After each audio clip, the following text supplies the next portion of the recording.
I'll never forget the moment I stood on that stage. The auditorium was packed. Cameras flashing. People cheering. My hands were shaking as I held the trophy. First place. Regional coding competition. Out of 300 students. And when I looked out into the crowd I saw him. My brother. Standing in the back. His face frozen in shock. Almost like he couldn't believe what he was seeing. If you told me a year ago that my perfect brother would look at me like that, I would have laughed in your face. Back then he didn't even think I deserved to stand next to him. Let me tell you how everything changed. My name is Maya. I'm 16. And my older brother Ethan is 18. For as long as I can remember, Ethan has been perfect. Not just in my eyes. In everyone's eyes. He was the kid every parent wanted. Straight A's. Captain of the soccer team. Student council president. Scholarship offers from multiple universities.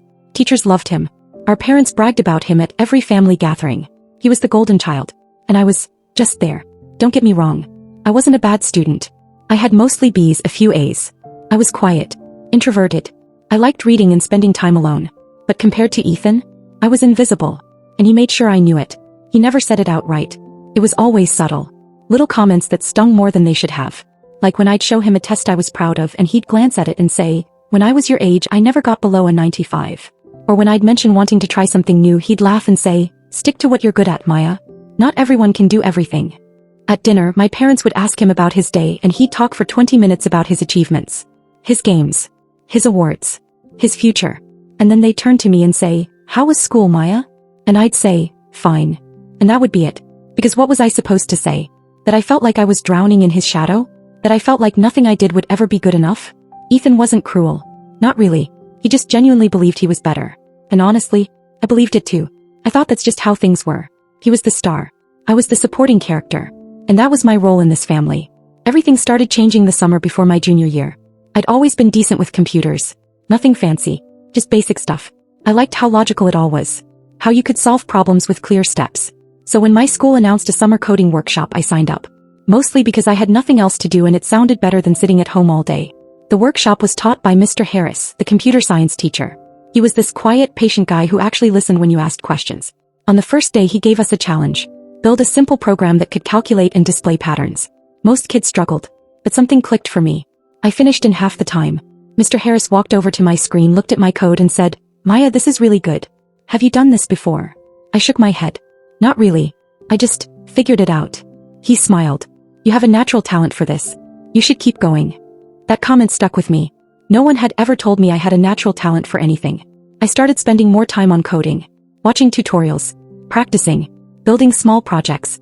It felt good to be good at something. To have something that was mine. One night at dinner I mentioned the workshop. "I'm learning how to code. It's actually pretty cool." Ethan looked up from his phone. "Coding? Since when are you into that?" "Since this summer," I said. "Mr. Harris thinks I'm good at it." He smirked. "Sure, Maya. Just don't expect to become some tech genius overnight. That stuff takes years of actual skill." My dad chuckled. "Ethan's right. It's good to try new things, but don't get your hopes up too high." I felt my face burn. I didn't say anything else. I just stared at my plate and wished I'd kept my mouth shut. But something inside me shifted that night. I wasn't going to let them dismiss me. Not this time. Over the next few months I threw myself into coding. Every night after homework I'd stay up late working on projects. I built a budget tracker app. A quiz game. A website for organizing study notes. I watched video after video learning new languages, new frameworks. I was obsessed. Ethan noticed. But not in a supportive way. He'd walk past my room and see me hunched over my laptop and say things like, "Still wasting time on that coding stuff?" Or, "You know there are actual classes for this, right? You can't just teach yourself." My parents didn't take it seriously either. When I tried to show my mom one of my projects, she'd smile and say, "That's nice, honey," and then immediately change the subject to ask Ethan about his college applications. I started to doubt myself. Maybe Ethan was right. Maybe I was wasting my time. Maybe I wasn't actually good at this and Mr. Harris was just being nice. But then in October Mr. Harris pulled me aside after class. "Maya, there's a regional coding competition coming up in December. High school students from all over the state compete. I think you should enter." My stomach dropped. "A competition? I don't know, Mr. Harris. I've only been doing this for a few months." "Exactly," he said. "And you're already at a level most students don't reach until their second year. You have something special, Maya. Don't let fear hold you back." I thought about it for days. Part of me wanted to do it. To prove to myself, and to everyone else, that I was capable of more than they thought. But another part of me was terrified. What if I failed? What if I embarrassed myself? What if Ethan was right and I really wasn't cut out for this? Finally, I decided to sign up. I didn't tell my parents. I didn't tell Ethan. I just quietly registered and started preparing.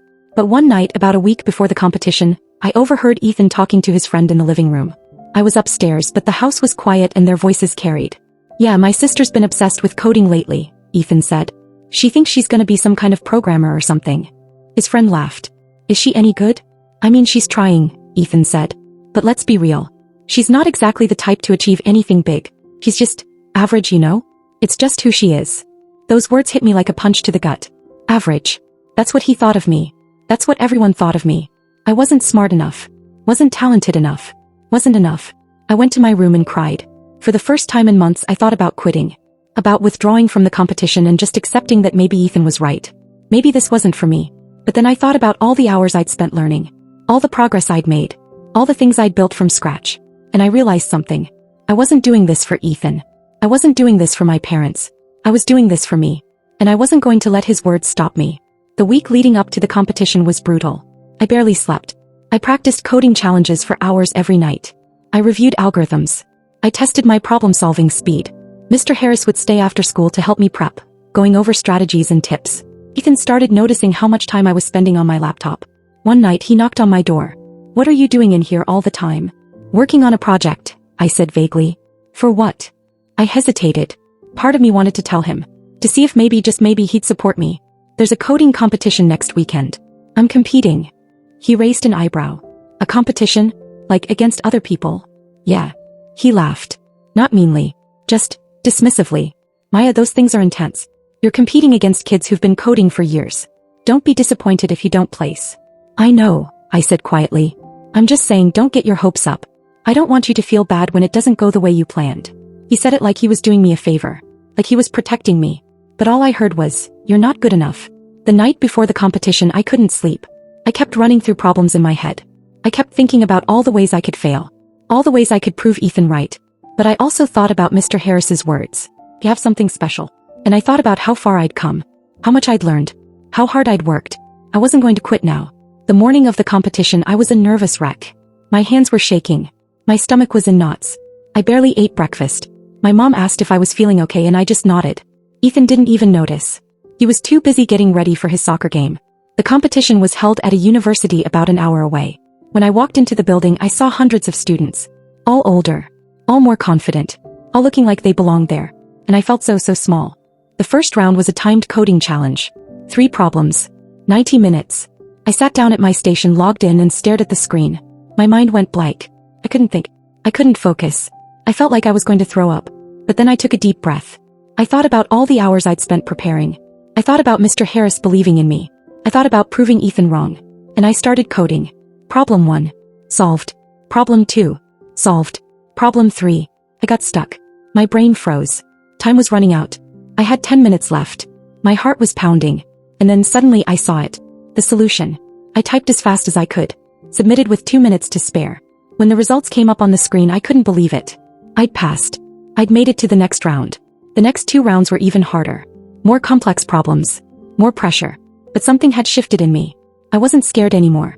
I was focused. Determined. I knew I could do this.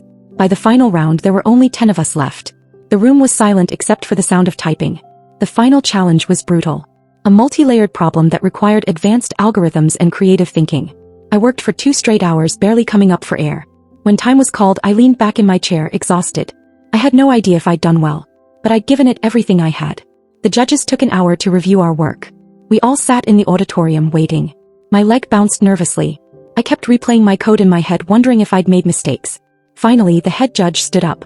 "We'd like to thank all of our competitors for their incredible work today. The level of talent we've seen is truly impressive." My heart was racing. In 3rd place. Not me. In 2nd place. Not me. And in 1st place. Maya Chen. I froze. I didn't move. I didn't breathe. Did they just say my name? "Maya? Are you here?" the judge asked, smiling. I stood up, my legs shaking. People were clapping. I walked up to the stage in a daze. They handed me a trophy. A certificate. A scholarship voucher. I looked out into the crowd. And that's when I saw him. Ethan. Standing in the back. My mom must have texted him about the competition. His face was a mix of shock, confusion, and something else. Something I'd never seen before. Pride. After the ceremony, I walked out into the lobby, still clutching my trophy. My parents rushed over, hugging me, asking a million questions. But I was looking past them. At Ethan. He walked over slowly. For a moment we just stood there staring at each other. You won, he said quietly. Yeah. First place. Out of 300 students. Yeah. He ran a hand through his hair.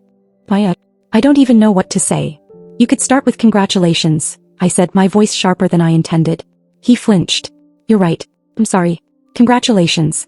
Seriously. That was incredible. I looked at him, really looked at him. And for the first time I didn't see the perfect older brother. I saw someone who was human. Flawed. Capable of being wrong. I misjudged you, he said. I don't know what I thought. That you were just trying to find a hobby or something. I didn't realize you were actually this good. You worked harder than I ever did for anything. You didn't think I could do it, I said. I didn't, he admitted. And I was wrong. Really wrong. You proved me wrong. And honestly, I'm proud of you.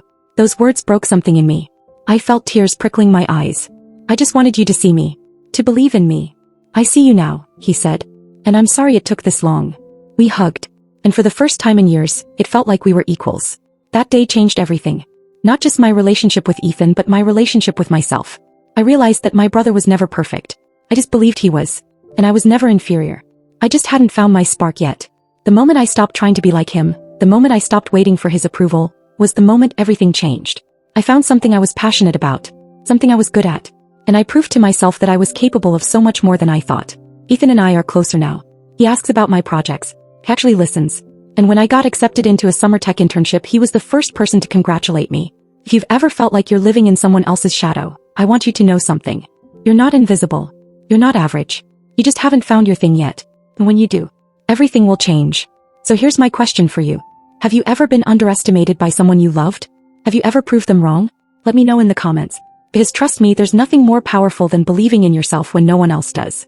This story explores the pain of being underestimated by family, the journey of discovering hidden talents, and the empowering realization that your worth isn't defined by others' expectations, but by your own determination and belief in yourself.